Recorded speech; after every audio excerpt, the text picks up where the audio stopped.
कृष्ण जन्माष्टमी एहि बेर 16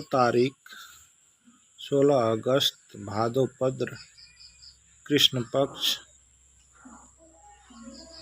31 गते पड़लैए। कृष्ण जन्माष्टमी के मूर्ति बनाकर पूजा करने से जीवन में बहुत बड़ा पुण्य और लाभ है छे। ये कृष्ण जन्माष्टमी जे आदमी के पुत्र के प्राप्ति नहीं है छे, वो आदमी भगवान कृष्ण के मूर्ति के समक्ष बैठ कर और भगवान कृष्ण भगवान श्री हरि विष्णु के ध्यान करके आधा घंटा बैठा मूर्ति के सामने बैठल जाए और ध्यान केल जाए तो वह आदमी के जीवन में पुत्र के प्राप्ति है छे और जन्माष्टमी मनायल जाए छे। यह जन्माष्टमी कृष्ण जन्माष्टमी धरती पर भगवान पाप के ढेर बहुत भै गेलै, भगवान संहार करेला श्री हरि विष्णु ये धरती पर यादव कुल में जन्म लेके नंद बाबा यशोदा मैया के उद्धार करे खातिर और कंस वध करे खातिर ये अवतार भेले। और यदा यदा धर्मस्य यदा परित्राण यदा यदा धर्मस्य, धर्म के जब विनाश है छे तब भगवान के धरती पर आवे पड़े छे। यह धर्म के विनाश, धर्म के बचावे खातिर भगवान श्री हरि के धरती पर आवे पड़े छे और श्री हरि निंद्रा से जागे छे। पाप के घड़ा जब ज्यादा भर जाए छे तब भगवान श्री हरि धरती पर संहार करे ला आवे छे, अपन लीला करे ला आवे छे। तो कृष्ण जन्माष्टमी करला से जीवन में पुत्र प्राप्ति है छे और धन की भी यश की प्राप्ति है छे। यह कृष्ण जन्माष्टमी करना चाहिए, एकर कथा सुनना चाहिए और कृष्ण जन्म से लेकर अंतिम महाभारत काल में भी भगवान कृष्ण द्रौपदी के लाज बचल के और बहिन स्वीकार केलकै। वही खातिर जे छे से भगवान धर्म के रक्षा करे खातिर धरती पर अवतरित है छे और धर्म के स्थापना करे छे। धर्म के विनाश है छे, धर्म के स्थापना करे खातिर संहार करे छे और धरती पर अवतरित है छे। ए खातिर भगवान कृष्ण अपन लीला करे खातिर धरती पर आवे छे। वही खातिर जे छे से भगवान अपन लीला करे छे। पर लीला और कथा सुनियो, ये प्रकार छे। यशोदा मैया के कुल में जन्म ले छे कंस जे छे कारागार में देवकी वासुदेव के डाल दे छे। देवकी के 8वां पुत्र कृष्ण रहे छे। 7 पुत्र का मार दे छे, 8वां पुत्र ही बचे छे। तो वासुदेव ने अपन मित्र नंद बाबा के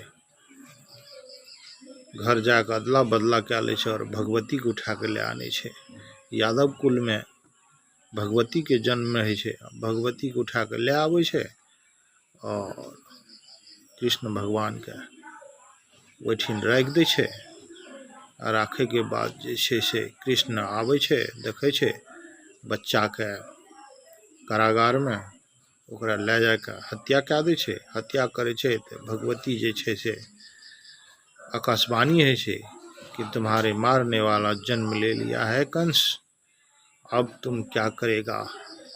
यादव कुल का उद्धार करेगा और तुमको भी सर्वनाश करेगा, मारने वाला जन्म ले लिया है। कंस ने चारों तरफ अपन योद्धा के भेज दै छै कि आइ के रात में कते कते बच्चा जन्म लेलकै, ओकरा सबके मारि दै लए।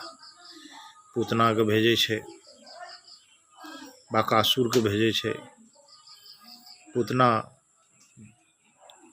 चोरा के जाइ छै और रूप दए के जाइ छै, बच्चा के अपन स्तन लगाबै छै।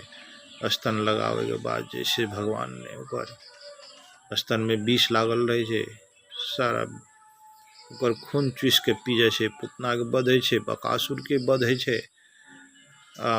काल या नाग के यमुना जी से निकाल के पताल भेज दै छै। काली दह में गेंद फेंकै छै, गेंद गिर जाइ छै। ओइ काली दह में जे छै से कालिया नाग के विष से गाय भैंस पशु सब पानी पिए तो कालिया नाग के जहर से मर जाए। एक खातिर कालिया नाग के संहार करे छै काली दह में। और ओइ के बाद जे छै से पढ़े ले चल जाए छै अपन गुरुकुल। गुरुकुल चल जाए छै, पढ़ के जब विद्वान है छै तब जे छै से घर आवे छै। घर आवे के बाद जे छै से मामा ओकर कंस नाता भेजे छै जे हम यज्ञ कए रहल छियै, तो ओहि यज्ञ में जाइ छै। तो ओहि यज्ञ में जाइ छै तो जाए से पहले गेट पर 2टा हाथी के बांध दै छै। दुनू हाथी जे छै से भगवान से युद्ध है छै। युद्ध है के बाद जे छै से हाथी के वध करे छै। वध करे के बाद कंस से युद्ध करे छै। कंस से युद्ध करे के बाद मल्ल युद्ध है छै। मल्ल युद्ध के बाद कंस मल्ल युद्ध में जीत जाए छै। बहुत बड़ा बलशाली पहलवान से भिड़ा दै छै ओकरा। मल्ल में जीत जाए छै तब कंस जे छै से गदा लए के दौड़े छै और प्रहार करे छै। तब कंस के जे छै से वध कए के और माता देवकी के कारागार से मुक्त करे छै। मुक्त करे के बाद फिर अपन नाना के मुक्त करे छै उग्रसेन के। मुक्त करे के बाद फिर अपन गोकुल चल आवे छै। नंद बाबा के घर पर अनेक लीला करे छै। गुरुकुल में जाके गुरु दीक्षा मांगे ले जाए छै तो गुरु ने ओकरा से दीक्षा में मांग दै छै जे हमर पुत्र के जीवित कए दी, या हमर दीक्षा चाही। तो भगवान ने गुरु के आज्ञा मान के यमराज से प्राण घुरा के लाइब के ओकर पुत्र के जीवित कए के और गुरु के समक्ष खड़ा कए दै छै गुरु पुत्र के। गुरु माता ओकरा आशीर्वाद दै छै। तब अपन मथुरा चल जाए छै, राजा बन जाए छै, राज करे लागे छै। यह कहानी छियै। अनेक कहानी छै कृष्ण लीला के, पर वर्णन नहीं छै। शॉर्टकट में हम बता देलू या। जीवन में आदमी के जन्माष्टमी करना चाहिए और मनाना चाहिए। वो दिन उपवास रखना चाहिए, जागरण करना चाहिए और खीरा के भोग लगाना चाहिए। ये करला से बहुत बड़ा जीवन में लाभ है छै। सब आदमी, प्रत्येक आदमी करना चाहिए। जय श्री कृष्ण।